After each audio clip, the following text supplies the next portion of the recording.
আসসালামু আলাইকুম। আমার সামনে থাকা 2.8 লিটার রাইস কুকার। এই রাইস কুকারটির সমস্যা যে এটার ভাত হওয়ার আগেই বারবার হলুদ বাতিতে ফিরে আসে। এই যে ওয়ার্ম বাতি রয়েছে, ওয়ার্ম বাতিতে আবার ফিরে আসে। কুকিংয়ে দেওয়ার পর ভাত রান্না হওয়ার আগেই বারবার ওয়ার্মে ফিরে আসে, মানে লাল বাতি থেকে আবার হলুদ বাতিতে ফিরে আসে। এটার সমস্যা কি এবং সমাধান করব কিভাবে, সম্পূর্ণ ভিডিওটি আপনাদেরকে দেখাবো। প্রথমে আমরা 220 ভোল্টের যে বাসাবাড়ির যে বিদ্যুৎ রয়েছে, বিদ্যুতের সংযোগটা আমরা দিয়ে নিচ্ছি রাইস কুকারে। তো রাইস কুকারে সংযোগ দেওয়ার পরে আমরা সরাসরি কিন্তু এটা সিরিজ লাইনে দেবো। দেখেন আমরা সংযোগ দিয়ে নিচ্ছি এখানে। এখানে লাইনটা আমরা দেওয়ার পরে বাসাবাড়ির যে 220 ভোল্টের কারেন্ট রয়েছে এখানে আমরা সরাসরি দিয়ে নিলাম।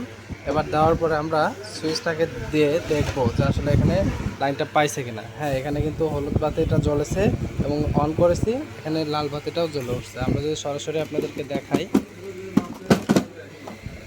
এই যে দেখেন আমরা 220 ভোল্টের যে বিদ্যুৎ রয়েছে, বিদ্যুতের লাইনটা দিয়ে দিছি। এখানে দেখেন আমরা কিন্তু এখানে লাল বাতিটা দেখতে পাচ্ছি। কয়েলও গরম হয় কিন্তু ভাত হওয়ার আগে লাইন উঠে যায়। এটা সমাধান করব কিভাবে বা আপনারা সমাধান করবেন কিভাবে, এই ধরনের ভিডিও পেতে আমাদের সাথে থাকুন। তো এখানে দেখতে পাচ্ছেন লাল বাতি ধরে আছে জন্য চলতেছে, আমি এটা ছেড়ে দিলাম আবার হলুদ বাতিতে চলে আসছে। এরকমটাই কিন্তু ভাত হওয়ার আগে লাইনটা উঠে যায়। তো আমরা সর্বপ্রথম যে কাজটি করব, ইলেকট্রিক লাইনটা খুলে নেব। নেওয়ার পরে রাইস কুকারে থাকা যে পাওয়ার কর্ডটা আছে এটা খুলে নিতে পারি। পিছনে থাকা যে 3টা স্ক্রুপ আছে, এই 3টা স্ক্রুপ আমাদেরকে খুলে নিতে হবে। অলরেডি আমরা কিন্তু নাটগুলো খুলে নিয়েছি, যেহেতু আমি এক হাতে ভিডিও করতেছি। তো যাই হোক, এখানে কিন্তু আমরা নাটগুলো খুলে নিয়েছি। নেওয়ার পরে যেহেতু আমাদের এই যে এইটা হচ্ছে আমাদের সুইচ, আমরা কারেন্টের ইলেকট্রিক লাইনটা খুলে নিয়েছি। এটা হচ্ছে আমাদের সুইচ এবং এটা হচ্ছে ম্যাগনেট। এটা ম্যাগনেট এবং এটা কয়েল এবং এটা হচ্ছে আমাদের হিট কয়েল এবং এটা হচ্ছে সেন্সর। এই সেন্সরটা অলরেডি আমাদের এটা আগে হয়তো বা রিপেয়ার করা হয়েছে, যার কারণে শর্ট করে দিয়েছে, সেন্সরটা কাজ করেনি। আর এটা হচ্ছে আমাদের ফিউজ, আর এটা হচ্ছে আমাদের হচ্ছে পাওয়ার লাইন। তো যাই হোক, আমাদের এটার মধ্যে যেহেতু অটো সেন্সরটাও সরাসরি কিন্তু ফিক্সড করে দেওয়া আছে, মানে শর্ট করে দেওয়া আছে, যার কারণে আসলে এটার কোনো সমস্যাটা আমি দেখতে পারতেছি না। যেহেতু ভাত হওয়ার আগে লাইন বারবার উঠে যায়, তাহলে আমরা প্রথমে এই ম্যাগনেটটা চেঞ্জ করব। ম্যাগনেটটা চেঞ্জ করলে হবে কি, এটার ভিতর চুম্বক থাকে, এই চুম্বকটা কিন্তু আসলে অতিরিক্ত গরম হয়ে গেলে ছেড়ে দেয়, যার কারণে অটোভাবে এই সুইচটাই যে এখানে যে পাতিটা রয়েছে, পাতি সুইচ, এটা কিন্তু অটোমেটিক উপরে উঠে আসে, তখন ডিসকানেক্ট হয়ে যায়। যতবারই আপনি সুইচ দিয়ে রাখেন তারপরেও কিন্তু এই সুইচটা অন হয় না। এখন আমরা যে কাজটি করব, এখানে যে লকটা আছে লকটা খুলে নেব। আর লকটা খুলে নেওয়ার পর সাইডে যে লক রয়েছে, এই ম্যাগনেট, যেটা ম্যাগনেট কয়েল, এই ম্যাগনেট কয়েলটা আমরা খুলে নেব। এই দুই সাইডের লকটা আমরা খুলে নিচ্ছি এখন। তো প্রথমত আমাদেরকে এই ম্যাগনেটটা খুলতে হলে এরকম একটা স্ক্রুড্রাইভার লাগবে, যেটার মাথার চ্যাপটা হওয়া লাগবে। তো আমরা সর্বপ্রথম যে কাজটি করব, যেহেতু এখানে লক আছে, এই লকটাকে আমরা খুলে নেব। এভাবে করে বাঁকা করে নিয়ে খুলে নেব। নেওয়ার পর এটা হালকা করে চাপ দিলেই খুলে আসবে অলরেডি।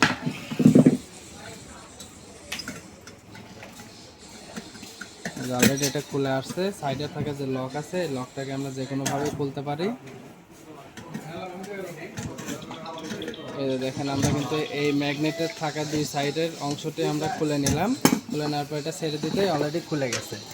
তো এটার কাজ হচ্ছে যে উপরে দেখেন প্লেন হয়ে গেছে, মানে সাদা হয়ে গেছে, ভিতরে জং ধরে গেছে, যার কারণে আসলে এটা সঠিকভাবে কাজ করতে পারতেছে না। এটার ভিতর চুম্বকটার আসলে এটার ধারণ ক্ষমতাটা কমে গেছে, যার কারণে গরম হতে, অল্প গরম হতে এটা কিন্তু ছেড়ে দিচ্ছে। তো আমরা সেম একটি নতুন ম্যাগনেট কয়েল নিব। দেখেন ম্যাগনেট নতুনটা এটা নিয়েছি, এটা আমরা লাগাবো। এটা লাগানোর নিয়মটা দেখাচ্ছি। প্রথমত এটা আমাদেরকে উপরে উঠাই দিতে হবে। সাইডে যে লকটা আছে, লক হচ্ছে আমাদের যে মেন হিট কয়েল আছে, কয়েলের উপরে বাঁকা করে দিতে হবে। আমরা এটা খুলে নিচ্ছি। খুলে নেওয়ার পরে এটাকে আলগাভাবে এটার সাথে কয়েলের সাথে অ্যাডজাস্ট করে নেব, যেন সুইচটা যেন এটার সাথে না বেঁধে যায়। আমরা অ্যাডজাস্টভাবে লাগানোর জন্য এখানে প্রথমে সুইচটা অন অফ করে দেখব।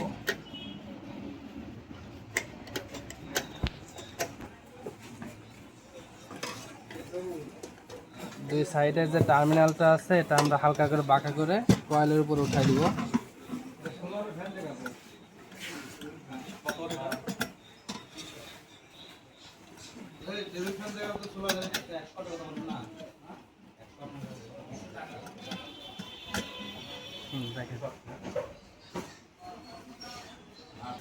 তো অলরেডি আমরা এখানে যে দুইটা বাঁকা টার্মিনালটা আছে, দুইটা টার্মিনালটা উপরে কয়েলের উপরে উঠাই দিয়েছি। এখন এখানে যে লক আছে, লকটা আমরা সোজা করে দেব।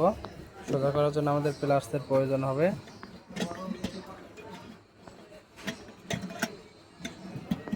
অলরেডি আমাদের এটা সোজা হয়ে গেছে। এখন আমাদের মেন কাজটা হচ্ছে যে পিছনে থাকা যে ঢাকনাটা আছে, ঢাকনাটা অলরেডি লাগাই দিতে হবে এটার সাথে।